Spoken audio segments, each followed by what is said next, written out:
Tadam! Bonjour à toutes et à tous, un Big Book Haul. Oui, il y a beaucoup de livres que j'ai voulu acheter il y a un petit moment et d'autres que j'ai repérés il y a quelques temps et je vois qu'ils sont bien abîmés, certains. Bon, j'étais chez Cultura et j'étais à Auchan et j'ai pris des bouquins qui m'intéressaient chez Auchan. Ce qui était intéressant, c'est qu'il y avait 2 achetés, un 3e gratuit. Et bien évidemment, j'ai trouvé parmi les gratuits qui pouvaient m'intéresser. Donc, je vais vous présenter de suite les bouquins que j'ai pris et qui sont repérés depuis un petit moment. Donc, j'espère que vous voyez assez bien. Déjà, dans un premier temps, je vais mettre ici une petite vidéo de livres que normalement j'ai reçu à la maison, parce que là, on n'est pas chez nous. C'est je crois que c'est le 34e tome de MC Beaton. Je vous mettrai la vidéo ici avec la vidéo de livre parce que je l'ai pris en vidéo au champ. Comme je ne l'ai pas sur moi, il est à la maison dans la boîte aux lettres et donc c'est pour ça que je vous laisse le visuel. De toute façon, je ne comptais pas vous lire à 4e de couverture puisque c'est une saga en fait, c'est une suite de 35 livres il me semble. Là c'est 34e je crois et il reste un seul, le dernier, qui doit être traduit, je pense pour l'année prochaine ou peut-être cette année encore, j'en sais rien. Donc voilà, si vous souhaitez connaître le 4e de couverture, je vous laisse également dans cette petite vidéo à côté. Sinon, vous lisez pas. Et comme vous savez, toutes mes vidéos sont chapitrées, donc si vous ne souhaitez pas connaître davantage sur 4e de couverture concernant un des livres, vous pouvez toujours avancer ou reculer, et voilà. Donc on va commencer, je vais essayer de ne pas tout faire tomber. J'ai cherché en fait les livres de Anonyme, j'ai cherché le 2e tome mais il n'y en avait pas. J'espère que vous avez assez de luminosité parce que le temps que je rentre à la maison, le soleil commence à partir. Donc j'ai pris, ça c'est le tome, il me semble 4 et 5 j'ai pris, je sais plus. Donc ça c'est Que le diable l'emporte, je n'ai pas celui-ci, donc ça c'est le livre de Anonyme, donc livre de poche, et nous sommes ici à un peu plus de 105 pages. Donc je vous lis 4e de couverture comme à mon habitude. Donc tout le monde pensait que le tueur le plus impitoyable que la terre ait jamais porté était mort. Eh bien non. Le Bourbon Kid est bel et bien vivant. Très mauvaise nouvelle pour tout le monde, mais surtout pour lui. Plutôt que de jouir d'une paisible retraite plus ou moins méritée, notre homme va en effet devoir régler quelques dettes, avec à ses trousses toutes les bonnes et les mauvaises âmes de ce monde. Le Kid a la très regrettable idée de se réfugier dans un monastère où sommeillent de sombres secrets. Bon, ok, il a l'habitude d'affronter des vampires, des bikers, des ninjas, des policiers assermentés et autres créatures de l'enfer. Mais en découdre avec un moine fou et des nonnes psychotiques, c'est une autre affaire. En effet. Donc le monde des livres qui nous donne son avis, une drôlerie inextinguible et un efficace sens de carnage. Voilà pour celui-là. Je vais tout de suite les prendre dans ma librairie virtuelle, comme ça sera fait. Et donc c'est le tome que je vous ai présenté, c'était le tome 7. Et celui-ci, c'est le tome 5. Donc ça, c'était le dernier. Je crois que c'est le tout dernier, il n'y a plus rien. Après, voilà. Donc par l'auteur de livres sans nom, encore une nouvelle fois, donc par Anonyme, le pape, le Kid l'Iroquois. Voilà, toujours au livre poche. On est à environ à 600 pages, on n'est vraiment pas loin. Donc, d'un côté, le Bourbon Kid, tenant du titre de tueur en série le plus impitoyable et le plus mystérieux que la terre ait jamais porté. De l'autre, avec plus d'une centaine de victimes à son actif, l'Iroquois, blouson de cuir rouge, masque d'Halloween surmonté d'une crête, challenger et sérieux prétendant au titre. Le combat s'annonce terrible. Dans les coulisses, une organisation gouvernementale américaine spécialisée dans les opérations fantômes, une nonne, un sosie d'Elvis, quelques Hells Angels est une cible de choix pour nos psychopathes frénétiques, le pape en voyage secret aux États-Unis. Sur la musique de Grease, nous vous convions au spectacle littéraire le plus déjanté de la décennie. Donc, à l'avis de Philippe Blanchette Rolling Stones, donc, joyeusement délirant, Yvan Saint-Brunet de Slate, l'auteur sans nom frappe encore plus fort puisqu'il réunit ses personnages phares. On retrouve intacte son écriture débridée et extrêmement visuelle. Voilà. Écoutez, superbe. Ensuite, j'ai pris ce livre-là. En fait, j'ai hésité toujours à le prendre parce que je pense que ce n'est pas quelque chose qui va vraiment me passionner. Mais ce qui était intéressant dans celui-ci, c'est que c'est un livre qui ne contient pas certaines lettres. Je ne me rappelle plus lesquelles. Donc, nous sommes aux éditions L'Imaginaire à Gallimard, donc c'est de la poésie, si je comprends bien. Georges Perec, il était à 11 € et des poussières, il me semble. Enfin, il était assez cher, celui-là, mais beaucoup moins cher que ce que j'ai vu sur Internet. Ils sont à 30, à 40 €. Et une fois, je l'ai vu à 18, mais c'était, il me semble, le format à brochet. Là, c'est un format semi-poche. Nous sommes ici à...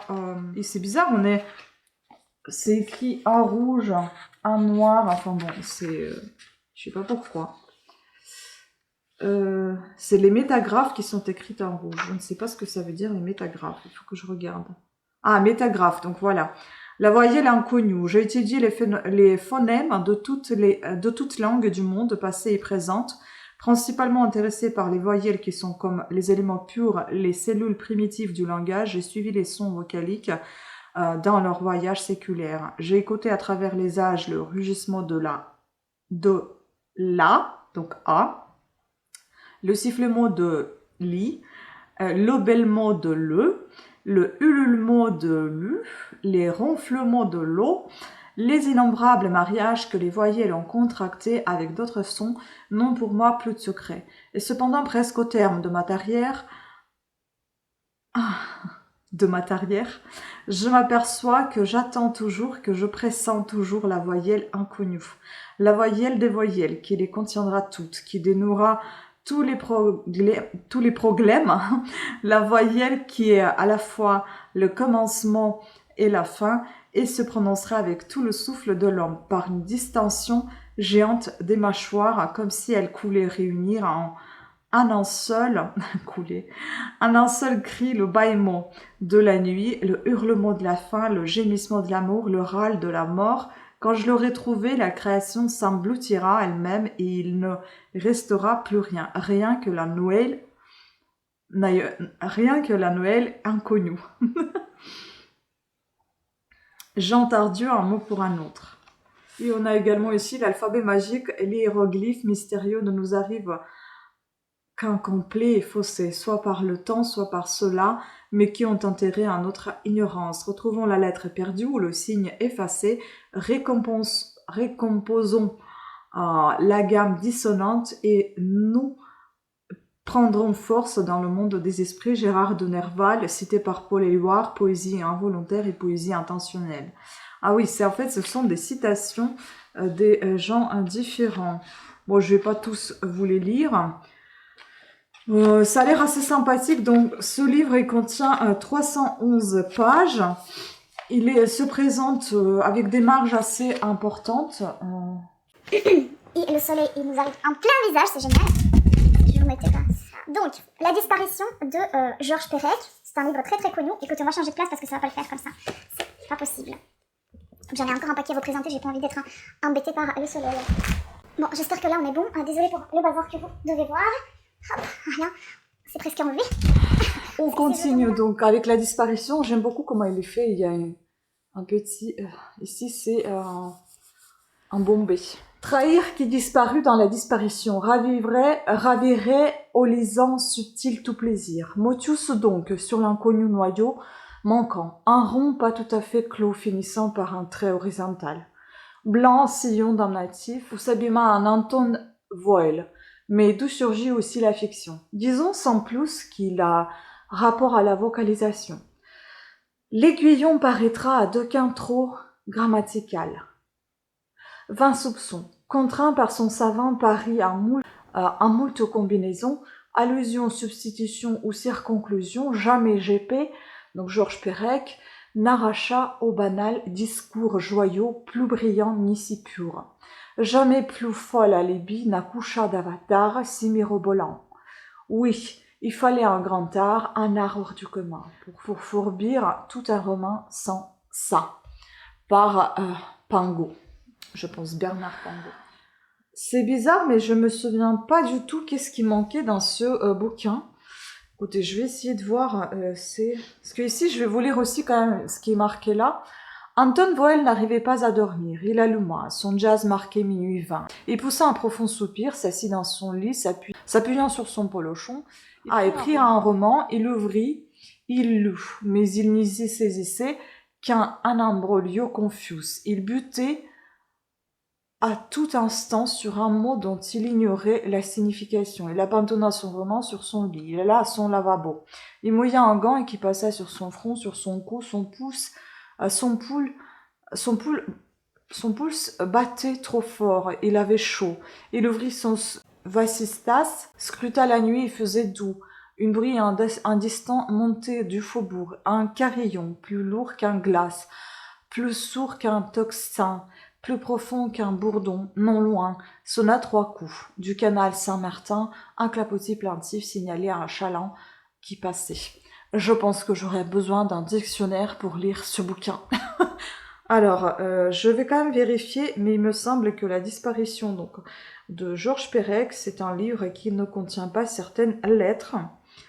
La disparition, un roman de Georges Perec. Ah bah tiens, maintenant on peut le trouver sur Amazon au même prix. Georges Perec est un écrivain et poète verbicruciste français.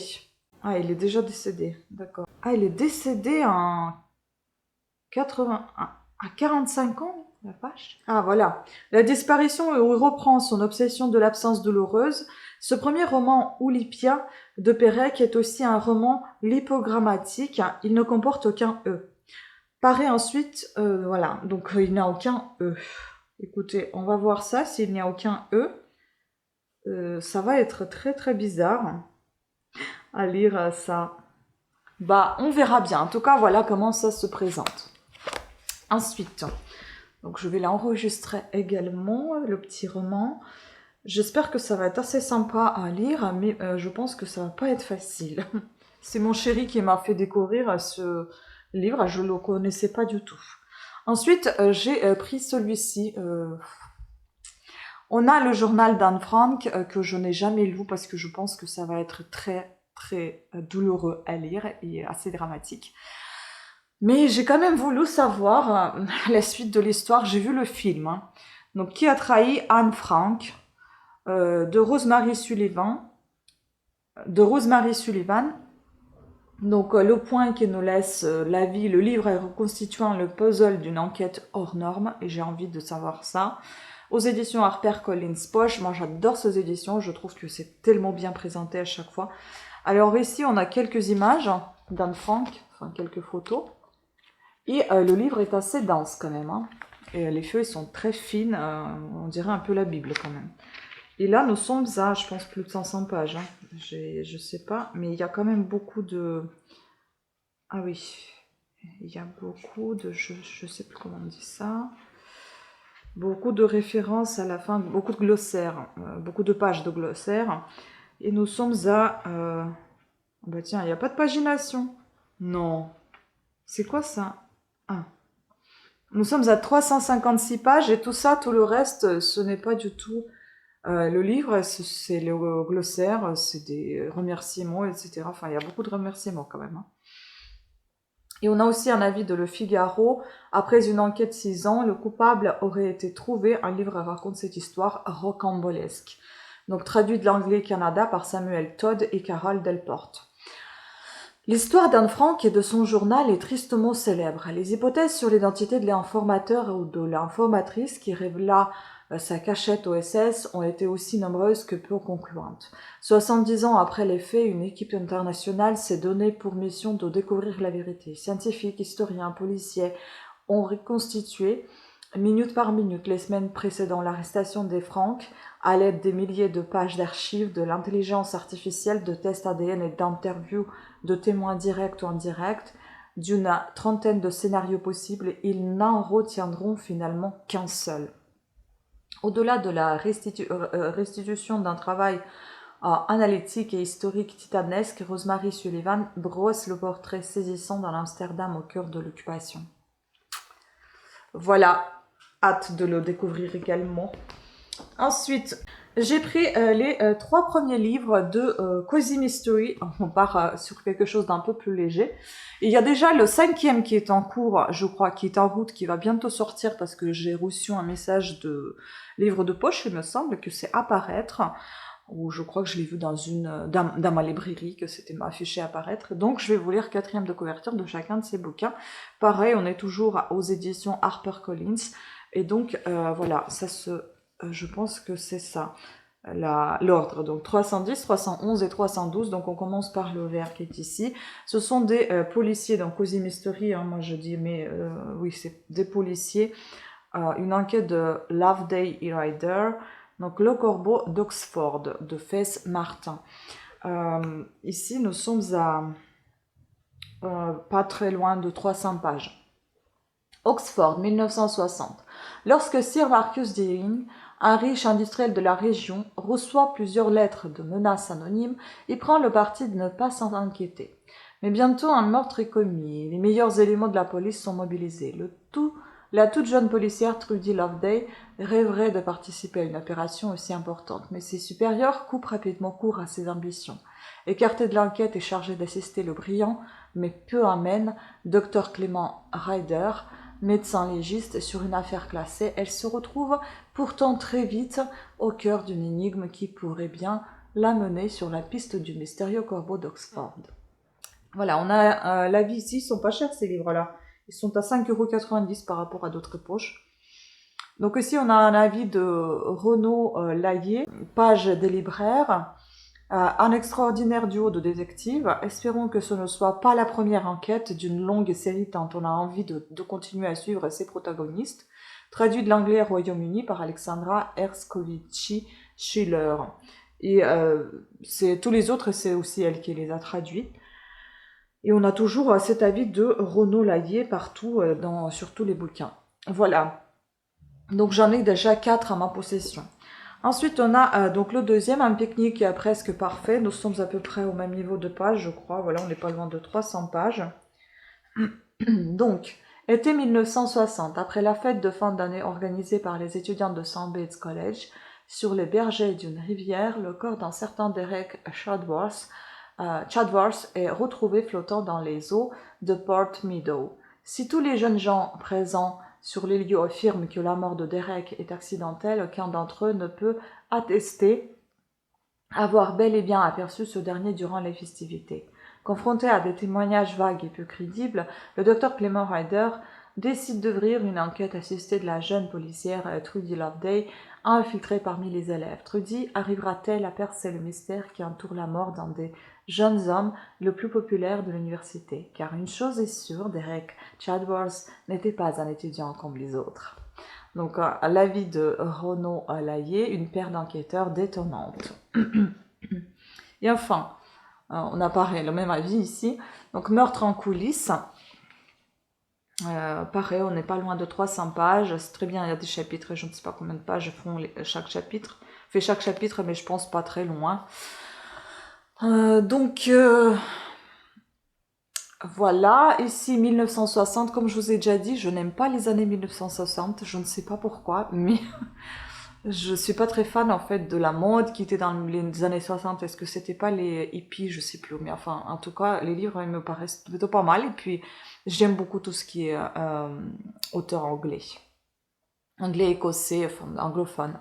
1960, alors que la ville d'Oxford se prépare pour son premier concours de beauté au sein du Old Swan Theatre, on déplore le décès d'une des candidates favorites. Un suicide ou l'élimination d'une concurrente gênante?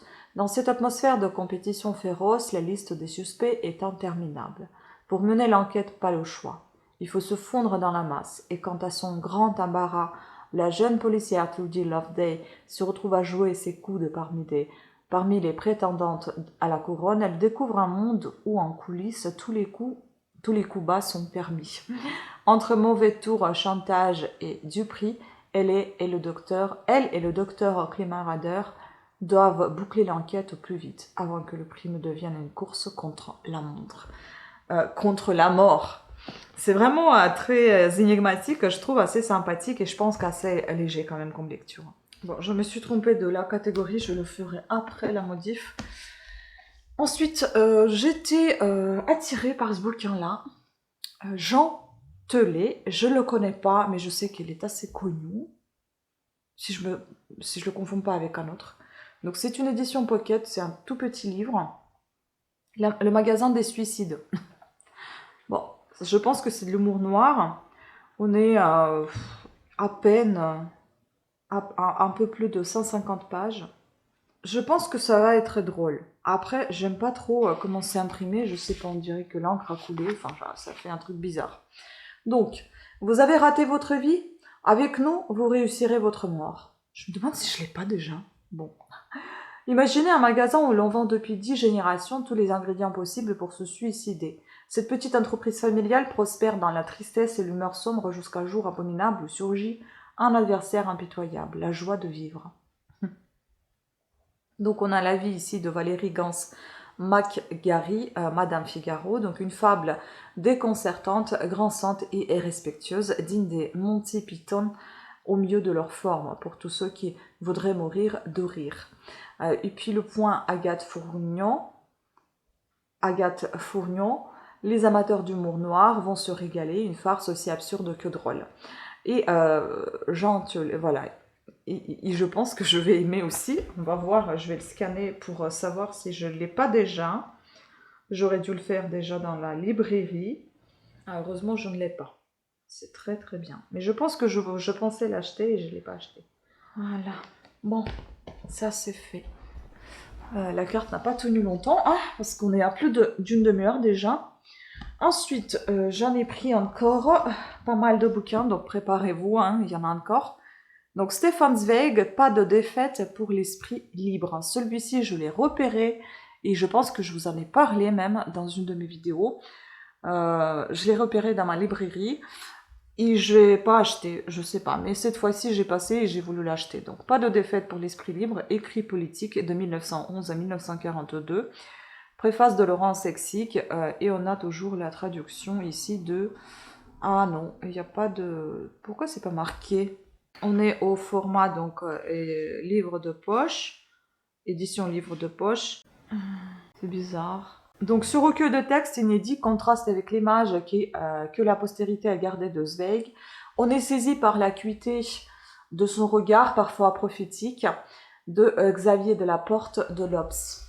Avant-propos, traduction de l'allemand et annotation de Brigitte Ken-Erudan. C'est la première fois que je vois quelqu'un d'autre qui traduit Zweig, parce que d'habitude c'était, je crois, son ami. Donc, ici nous sommes à, je ne vous ai pas dit le nombre de pages, nous sommes à environ 450, quelque chose comme ça. Donc, voyageur infatigable. Voyageur infatigable, passionné de littérature et de culture étrangère, Stefan Zweig était proche des grands intellectuels de son temps, ainsi Sigmund Freud, Émile Verhaeren, Romain Roland, dont il partageait le pacifisme actif et les rêves humanistes. Face à la montée du nazisme et à l'éclatement de la Seconde Guerre mondiale qui le contraignirent à l'exil et à l'errance, il n'eut de cesse de combattre l'effondrement de l'Europe. Si Zweig a pu apparaître comme un écrivain isolé dans sa Tour d'Ivoire, ces fragments oubliés nous font découvrir un homme engagé, actif, inlassable et défenseur d'une cause perdue, lutter contre l'idéologie nazie en faisant appel aux valeurs de la culture allemande. Il nous invite à voyager dans l'actualité mouvante de toute une époque.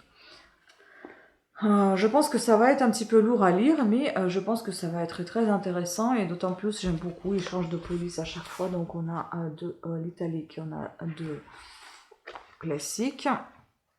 On a également quelques images, j'ai aperçu, voilà, des lettres ou des documents qui sont dedans. Ensuite... Je l'ai déjà acheté!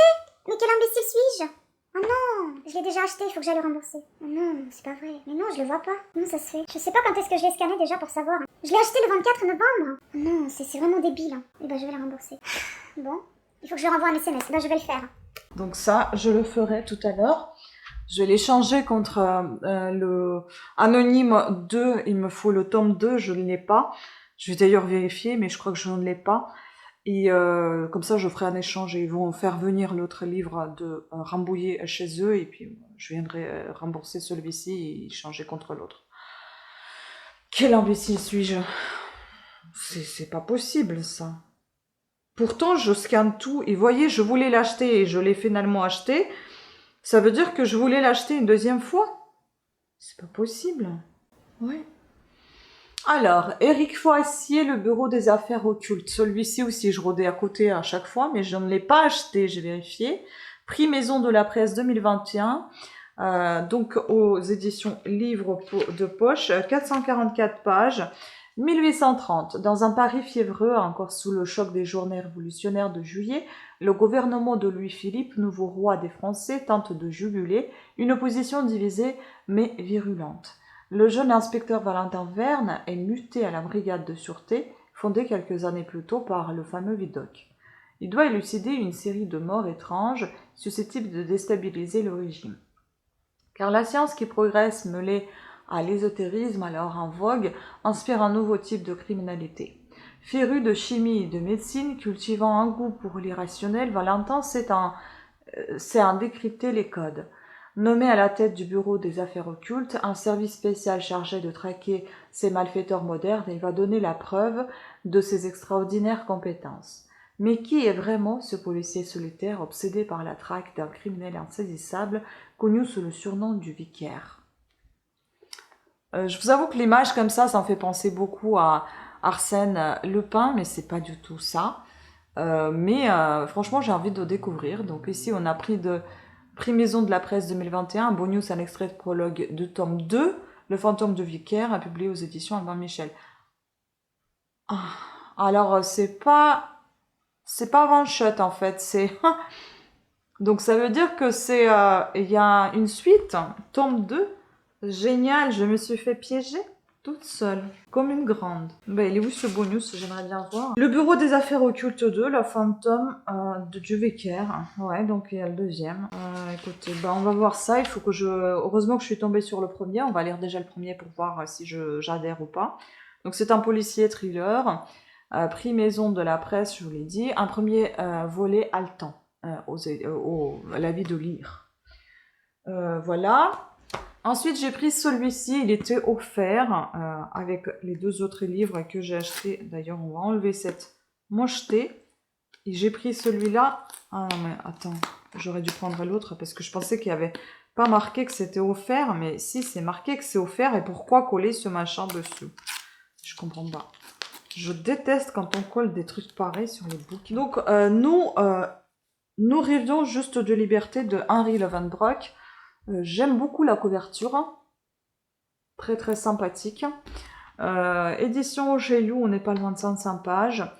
Nous rêvions juste de liberté. Providence hors du temps et de l'espace. À peine sorti de l'enfance, à l'heure des premiers émois et des premières désillusions, Hugo, dit Bohème, rencontre une bande avec laquelle il se lie de manière indéfectible.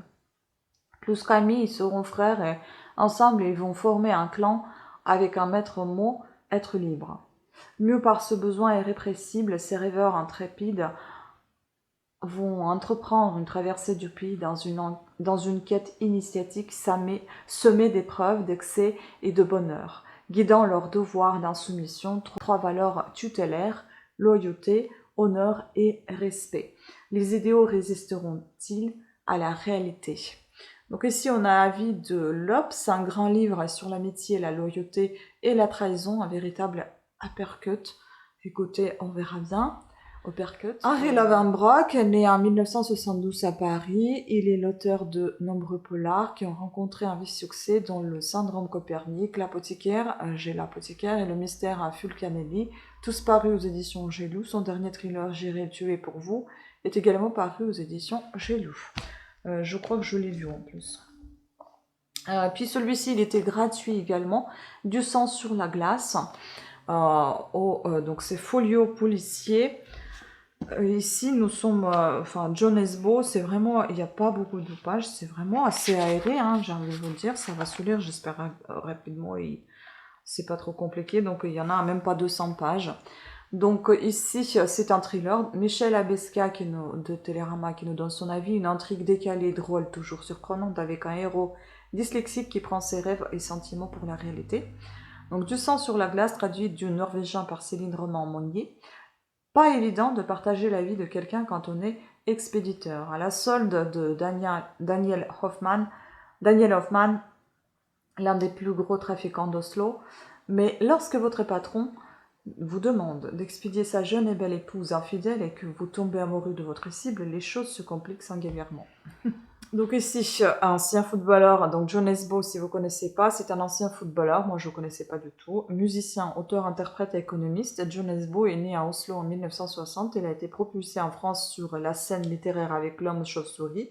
D'ailleurs j'ai failli l'acheter mais j'ai pas pris. Sacré en 1998, meilleur roman policier nordique de l'année. Sa série Ariol, traduite en près de 50 langues et vendue à plus de 30 millions d'exemplaires dans le monde, a fait de lui un auteur incontournable. Écoutez, je pense que j'en ai qu'un livre de John Nesbo, ou deux, ça va compléter ce que j'ai déjà. J'ai pas envie de dire de la collection, puisque je ne sais pas du tout si je vais en faire part. Alors, cette petite pépite, je l'ai achetée tout simplement parce que, en fait, je comptais pas du tout acheter des bouquins au champ.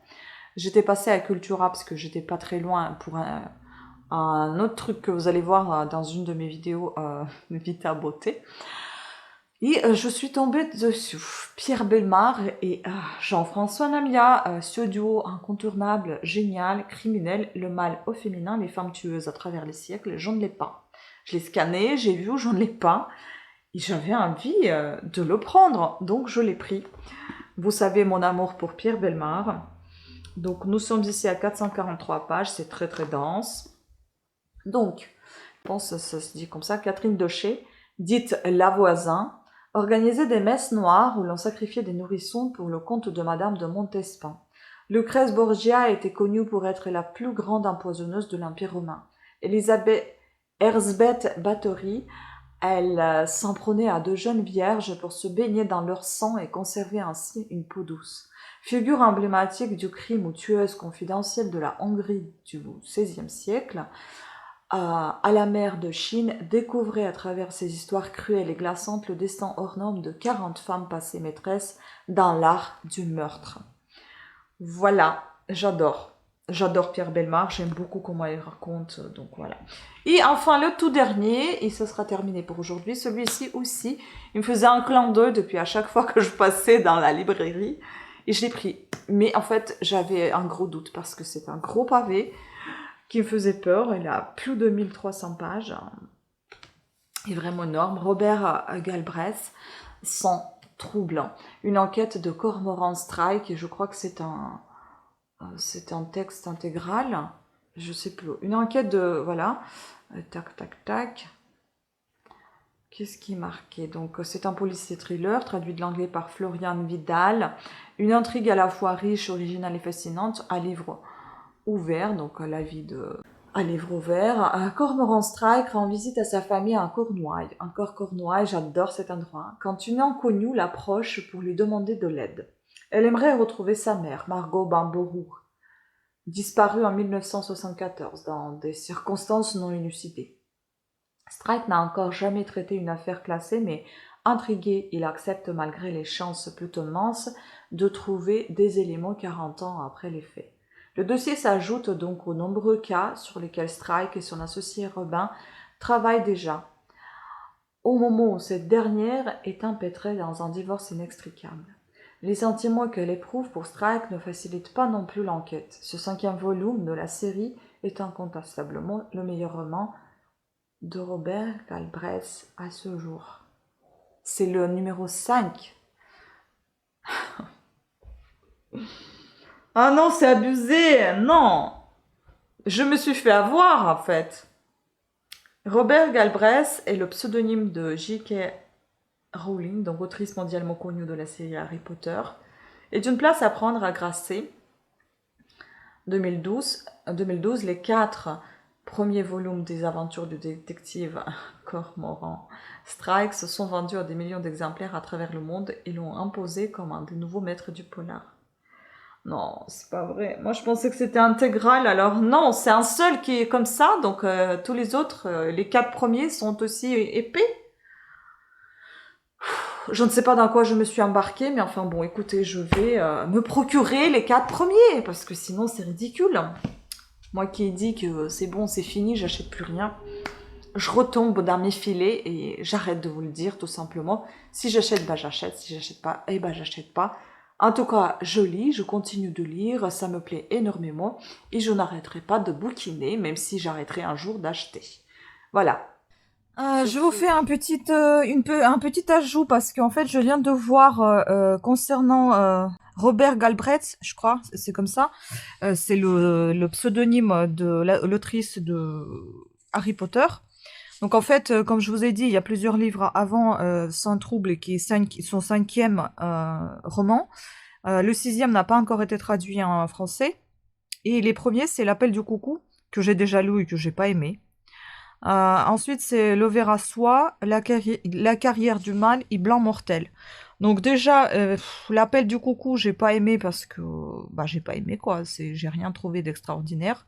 Ça parlait d'une top modèle, je crois, un mannequin qui était défenestré, un truc comme ça, je me rappelle pas. Mais ça date et je sais même pas si je voulais faire une vidéo parce que je sais pas si à cette époque-là, je faisais des updates lecture. Hein. Ça, je sais pas du tout.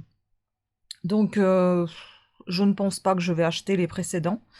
À mon avis, je peux tout aussi bien lire ça sans forcément suivre le cheminement. Donc, je vais lire celui-là et puis voilà, je ne vais pas compléter. Voilà, c'était tout. Sur ce, je vous remercie beaucoup pour votre attention. Pensez à me laisser un commentaire s'il y a des livres que vous connaissez ou que vous aimeriez connaître. Voilà, est-ce que vous avez aimé ou pas aimé si vous avez lu certains de ces bouquins, sans dévoiler bien évidemment leur contenu. Et pensez à mettre des pouces à haut, de liker bien évidemment cette vidéo, comme ça me permettra de remonter à haut des listes des recherches de YouTube et d'être un petit peu plus visible, et ça sera que grâce à vous. Abonnez-vous et activez la petite cloche de notification afin d'être averti de nouvelles sorties de vidéos. Sur ce, je vous embrasse et je vous dis à très bientôt. Bonne lecture, ciao.